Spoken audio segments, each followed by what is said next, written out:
تو یہ انسان کی ایک فطرت ہے اور بالکل صحیح ہے کہ بھائی جب آپشن ہی نہیں ہے تو پھر تو لڑائی کے علاوہ، کیونکہ اگر نبی صلی اللہ علیہ وسلم غزوہ احد میں ان تھوڑے سے حضرات کو اتنی بڑی طاقت کے مقابلے میں لے جا کے کھڑا نہ کرتے تو انہوں نے مدینہ کی اینٹ سے اینٹ بجا دینی تھی، تو اور زیادہ نقصان ہونا تھا۔ ایسے موقع پہ جب کام کرنا لازمی ہو، فرض ہو، پھر اسلام کیا کہتا ہے؟ اب اسباب کو مت دیکھو، اب نظر کس پہ رکھو؟ اللہ پہ، کیونکہ یہ آزمائش اللہ کی طرف سے ہے۔ سمجھ میں آ رہی ہے بات؟ یہ بہت اہم اصول ہے کہ جب کرنا ہی کرنا ہے تو پھر بھائی اللہ بہت بڑا ہے، بچائے گا وہ، پھر اللہ مدد بھی کرتا ہے۔ جیسے بدر میں لڑائی ہو گئی تو اب اللہ نے بچایا۔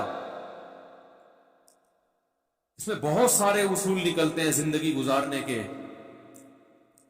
ایک بہت اہم اصول یہ نکلتا ہے کہ جو چیز اپنے اختیار میں ہے اس میں کوتاہی مت کرو، جو اختیار میں نہیں ہے اس پہ ٹینشن نہ لو۔ یعنی جب بھی آپ اپنی زندگی کے فیصلے کریں نا تو یہ دیکھا کریں کہ میرے پاس کتنے آپشن ہیں اس کام کو کرنے کے۔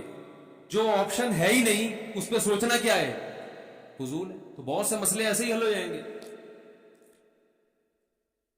لوگ کہتے ہیں نا کہ یہ گھریلو مسائل جو ہوتے ہیں نا، پٹے بازیاں، ابا یوں نہیں، ابا ایسے، ابا ویسے۔ میں کہتا ہوں ابا سے بھاگنے کا آپشن ہے ہی نہیں، ابا چینج کرنے کا آپشن بھی نہیں ہے۔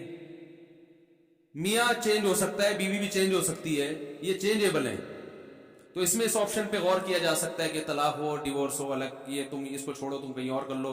اللہ نے بھی کہا وہیں تفرقا یغنی اللہ کلا من سعتی، اگر دونوں علیحدگی اختیار کر لیں، نہیں بن رہی تو دونوں کو اللہ غنی کر دے گا، اس کو اس سے اچھی دلا دے گا، اس کو اس سے اچھا دلا دے گا۔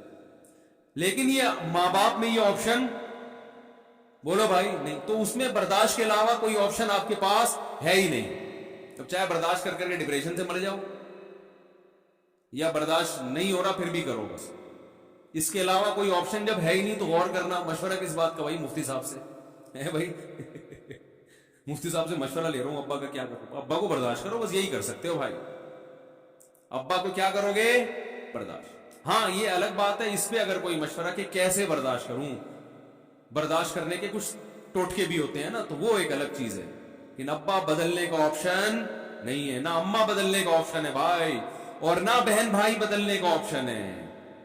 بہن بھائیوں کے ساتھ صلہ رحمی کرنی ہے، اچھا سلوک، یار بولنے پہ فائدہ ہوتا ہے، سبق یاد ہوتا ہے، اچھا سلوک کرنا ہی کرنا ہے۔ کیونکہ اللہ نے بھائی اور بہنوں کے ساتھ جو اچھے سلوک کا حکم دیا، اس لیے نہیں کہ وہ اچھے ہیں، بلکہ بھائی سے بھائی کا رشتہ اور بہن سے بہن کا رشتہ، تو یہ رشتہ ختم نہیں ہو سکتا۔ لہذا جو اس رشتے کی سبب تھا، جب علت ختم نہیں ہوتی تو معلول ختم نہیں ہوتا۔ علت اور معلول کا مطلب کیا ہے؟ ہر چیز کی ایک ریزن ہوتی ہے نا، وہ ہوگی تو لازمی دوسری چیز بھی ہوگی۔ ارے آپ کو تنخواہ ملتی ہے، آپ امپلائی ہیں نا، کیا خیال ہے؟ تو آپ جب تک امپلائی ہیں تنخواہ ملے گی کہ نہیں ملے گی؟ تو آپ گئے، آپ نے باس سے کہا مجھے تنخواہ چاہیے، اس نے کہا تم شکل اچھی نہیں ہے تمہاری، دفع ہو یہاں سے۔ آپ نے کہا سر مجھے سیلری چاہیے، میری شکل کا کیا کرنا ہے؟ او بھائی تمہارے اخلاق اچھے نہیں ہیں، دفع ہو یہاں سے۔ یار تمہارا قد اچھا نہیں ہے، نکلو یہاں سے، تم تمیز سے بات نہیں کرتے، نکلو۔ آپ بولے گے بھائی میں تنخواہ تمیز سے بات کی نہیں لیتا، میں آپ کی کمپنی کا کیا ہوں؟ ملازم ہوں۔ میں نے تنخواہ شکل کی، وہ مسٹر، ایک تو مس ورلڈ ہوتی ہے، اس بندے کو کیا بولتے ہیں؟ مسٹر ورلڈ تو وہ ان کو ملتی ہوں گی فٹنس اور ان سب کے پیسے، شکل اچھی ہے تو دلہن کو ملتے ہیں شکل کے پیسے۔ وہ ایک صاحب کی شادی ہوئی، قاضی صاحب نے نکاح پڑھایا، تو قاضی صاحب نے کہا میری فیس، تو دلہن نے کہا کتنی فیس بتائیں؟ قاضی صاحب نے کہا جتنی خوبصورت دلہن ہے اتنے پیسے دے دو۔ بھائی دلہن تو خوبصورت ہی ہوتی ہے نا، تو جتنی خوبصورت دلہن ہے، قاضی صاحب کا خیال تھا لاکھوں روپے دے گا، دلہن تو سبھی کو پسند آتی ہے، تو اس نے 10 روپے نکال کے دے دیے۔ قاضی کو بڑا غصہ آیا یار، قاضی نے ذرا دلہن کو جھانک کے دیکھا، 5 روپے واپس کر دیے۔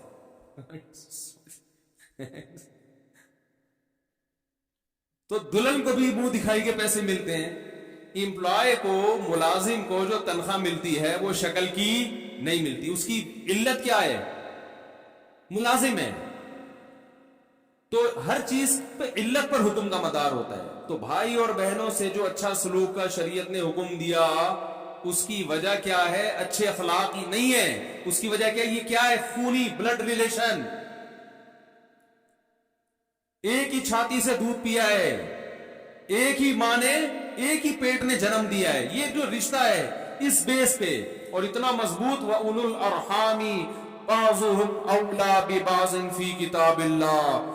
اللہ فرماتے ہیں اللہ کے ہاں جو ریلیشن کی وجہ سے جو حسن سلوک کا حکم ہے، اس میں سب سے اہم ترین ریلیشن، اس قرآن کا میں سادہ ترجمہ کر رہا ہوں، سب سے اہم ریلیشن کیا ہے؟ رشتہ داری، بلڈ ریلیشن.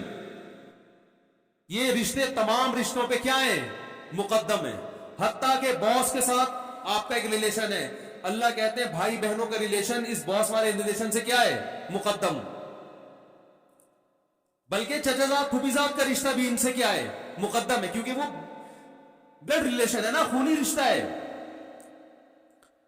تو کیا بات چل رہی تھی؟ یہ یہاں کہاں سے آ گیا؟ ہاں تو میں یس کر رہا تھا، یہ نہیں ریلیشن بھی کدھر سے آ گئے. تو خیر اللہ نے قرآن میں کیا فرمایا کہ جہاں، ہاں وہ سلیمان علیہ السلام نے اس کو ہندوستان بھیجا، وہ فرشتہ کہاں پہنچ گیا؟ ادھر جا کے. تو میں احد کا بتا رہا تھا، غزوہ احد کا. تو ہوا یہ تھا کہ اب چونکہ یہاں لڑائی کے علاوہ کوئی آپشن ہے نہیں، تو مجبوری ہے لڑنا. تو اب ایسے موقع پہ نبی صلی اللہ علیہ وسلم نے حکم دیا. تو منافقین کہنے لگے یہ تو سیدھی سیدھی خودکشی ہے. لو نعلم قتالا لاتبعناکم، اگر ہم اس کو جہاد سمجھتے تو ہم جاتے. یہ جہاد نہیں، یہ کیا ہے؟ خودکشی ہے. اتنے لوگ ہیں، ہم تھوڑے سے مار دیں گے ہم کو. نتیجہ یہ نکلا کہ بہت سے صحابہ اس لڑائی میں شہید ہو گئے. تو منافقین کو پروپیگنڈے کا موقع مل گیا. انہوں نے کہا ہم نے تو پہلے ہی کہا تھا کہ یہ لڑائی نہیں ہے، یہ کیا ہے؟ خودکشی. اتنے لوگ شہید ہو گئے. تو قرآن نے کیا کہا کہ اگر تم اپنے گھروں میں بیٹھ جاتے، یہ لوگ جو شہید ہوئے نا اپنے گھروں میں بیٹھ جاتے، نہ نکلتے میدان میں، تو ان کو ان کی موت میدان میں لاتی. اس لیے یہ باتیں مت کرو. لو اطاعونا ما قتلوا، قرآن کے الفاظ ہیں. منافقین کہنے لگے یہ ہماری بات مان لیتے تو قتل نہ ہوتے. اللہ نے فرمایا نا نا نا نا نا نا، یہ تمہاری بھول ہے.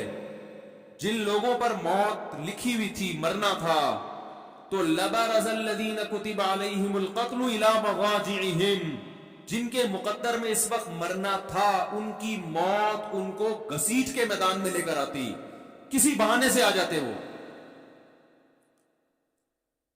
تو اس سے ہمیں صاف پتہ چلتا ہے کہ بھائی موت ہمارا پیچھا کر رہی ہے. آپ بعض مرتبہ کسی چیز کو زندگی کا سبب کے طور پر اختیار کرتے ہیں، وہی چیز آپ کی موت کا ذریعہ بن جائے. باڈی گارڈ کیوں رکھے جاتے ہیں؟ ارے زندگی کے لیے رکھے جاتے ہیں نا، قاتل سے بچائیں گے. یہی گارڈ آپ کی موت کا ذریعہ بن جاتا ہے. کئی کیسز ایسے ہوئے نہیں ہے تاریخ میں، گارڈ نہیں مار دی گولی. آپ ایسی خوراک استعمال کرتے ہیں جو صحت کے لیے اچھی، وہی خوراک آپ کی موت کا ذریعہ بن جاتی. ڈاکٹر سے آپ نے علاج کروایا زندہ رہنے کے لیے، وہی علاج آپ کی موت کا ذریعہ بن گیا. وہی انجیکشن ری ایکٹ کر گیا. ایسے ہم نے دیکھے اپنی زندگی میں واقعات.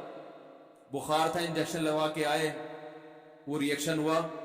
نہ ڈاکٹر کی بیچارے کی نیت تھی مارنے کی. یہ جو کہہ رہے ہیں ڈاکٹر زہر کے انجیکشن دے دے کے مار رہے ہیں، فضول باتیں انتہائی.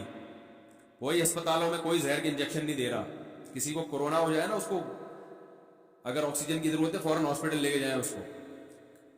ایسی میتیں ہمارے علم میں آ گئی ہیں کہ وہ اس کو ہاسپٹل نہیں لے کے جا رہے کہ وہاں تو کورونا کے کیس بنا کے ڈال دیں گے، اور گھر میں بیچارے کو مار دیا انہوں نے. تو اتنا نہیں پروپیگنڈے کا شکار ہوا کریں. سارے ڈاکٹر انسان ہے بھائی, ٹھیک ہے اتنی گڑبڑ کرتے ہیں کہ یہاں سے نہیں وہاں سے دوا لینا, 50 روپے ان کو وہاں سے کمیشن مل رہا ہوتا ہے, لیکن اتنی ابھی برائی نہیں آئی ہے کہ ٹیکے لگا لگا کے. یہ تو قصائی یہ کام نہیں کرتا میرے بھائی, ڈاکٹر کیوں کرے گا, وہ تو پڑھا لکھا ہے وہ. تو اس لیے یہ فیس بک اور واٹس ایپ کے پروپیگنڈے سے اپنے آپ کو بچائیں. مریض ہے اس کو ہاسپٹل لے کے جائیں, اس کو آکسیجن چاہیے ہوتی ہے اس کو, جب ایسی کنڈیشن ہو شروع میں نہ لے کے جائیں بلا وجہ ہاسپٹل. کبھی تو بڑے معاملات, کیونکہ وبا پھیلی ہوئی ہے وغیرہ وغیرہ, بھی زیادہ نہیں آؤں گا, بس ایک چھوٹی سے درمیان میں چٹکل آ گیا تھا. یہ ٹیکے لگانے کی بات ہے نا, وہ ٹیکا لگ کے ریئیکشن سے مر جائے تو ایک الگ بات ہے. تو اب دیکھو میرے بھائی, یہ خبر ہمیں کس نے دی؟ اللہ نے. تو یہ خبر اللہ اس لیے دے رہا ہے کہ اس خبر کے اندر ایک آرڈر, بولو بھائی, چھپا ہوا ہے. وہ یہ ہے کہ اللہ ہمیں یہ بتا رہے ہیں کہ میں تمہیں بار بار اس لیے بتا رہا ہوں کہ مرنا ہے مرنا ہے مرنا ہے, حالانکہ تمہیں پہلے سے پتہ ہے اور تم صبح شام اپنی آنکھوں سے دیکھ رہے ہو, لیکن تمہارے عمل سے ایسا لگتا ہے کہ تم مرنے کے لیے تیار نہیں ہو. اپنے عمل سے ثابت کرو کہ تمہیں دیکھ کے پتا چلے کہ اس نے واقعی مرنا, اس کا یہ کانسیپٹ ہے کہ میں نے مرنا ہے. عمل سے ثابت کرو.